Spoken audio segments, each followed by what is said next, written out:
All right, let's talk about that little red pocket knife. You know the one. I mean, you've seen it absolutely everywhere. But have you ever really stopped and looked at just how many different kinds there are? It's a lot. And honestly, it can be kind of overwhelming. So, have you ever been there, standing in a store or scrolling online, just completely lost, trying to figure out what on earth is the difference between a Spartan and a climber or a huntsman? If you have, trust me, you are not alone. So, why are there so many? Well, that's exactly what we're going to do today. We are going to decode this whole thing for you. Okay, so let's jump right in. The very first thing you got to get your head around, and seriously, this is the key that unlocks the whole puzzle, is that a Swiss Army knife isn't really just one knife, it's a system, a totally modular system. The best way to think about it, it's like Lego, but for your pocket.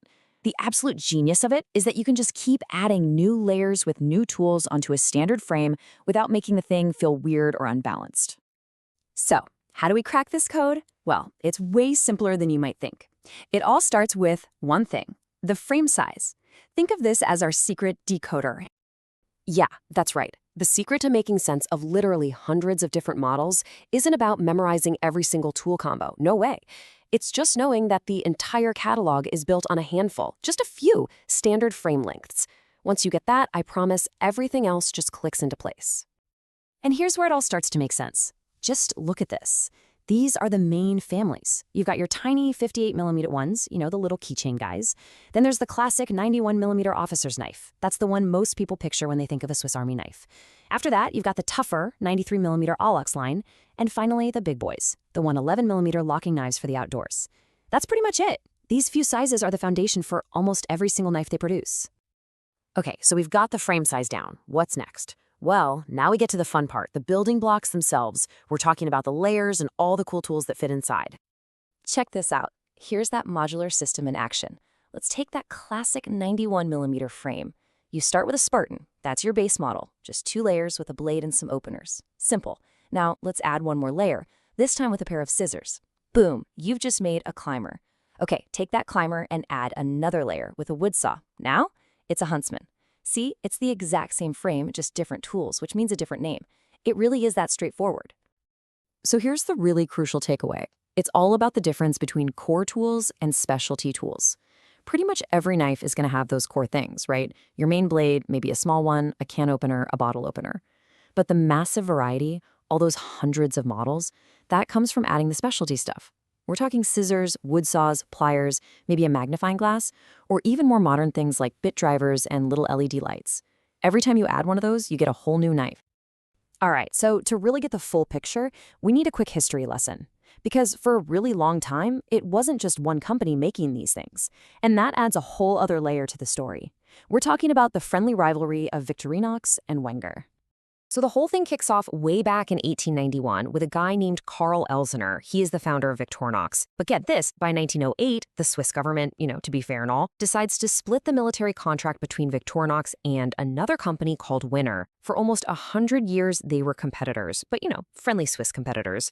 That all changed in 2005 when Victorinox actually bought Winner, and by 2013, the Winner brand name was gone. But, and this is important, their best designs didn't disappear. They still live on today in what Victorinox calls the Delamont collection. And you can totally spot the difference in their design DNA, even today.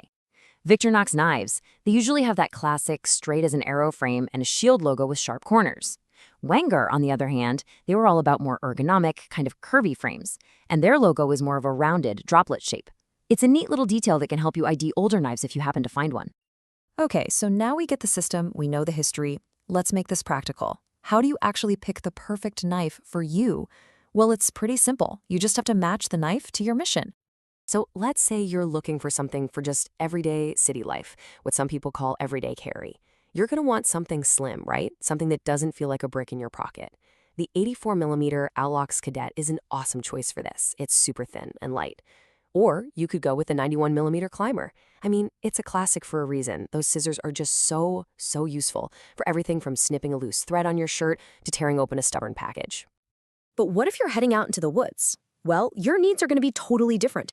For hiking and camping, having a wood saw can be a real game changer. The 93mm Farmer Axe is fantastic. It gives you both a saw and scissors, all wrapped in a really tough aluminum frame. Or if you want to go a bit bigger, you could step up to the 111mm Trekker. That one's got a beefy locking blade that you can open with just one hand, which is perfect for when it's cold and you've got gloves on. So, as we start to wrap this up, it's pretty clear we're not just talking about a knife here, are we? This thing is a global icon, it's a brilliant system, and for so many people, it's just a trusted little companion that's always there in their pocket, ready to help out. And, at the end of the day, this one quote really just says it all. You can sit there and analyze all the different layers and frame sizes and tool sets you want, but what really, truly matters is how useful it is to you. The best Swiss Army knife is not the one with the most gadgets. It's the one you actually use, the one that solves the problems you run into every day. So, there you have it. We've given you the secret decoder ring. You now understand the frames, the layers, and even a bit of the history. The whole system shouldn't be a mystery anymore. So the only real question left is, what's the right combination for you? What's your pocket companion going to be?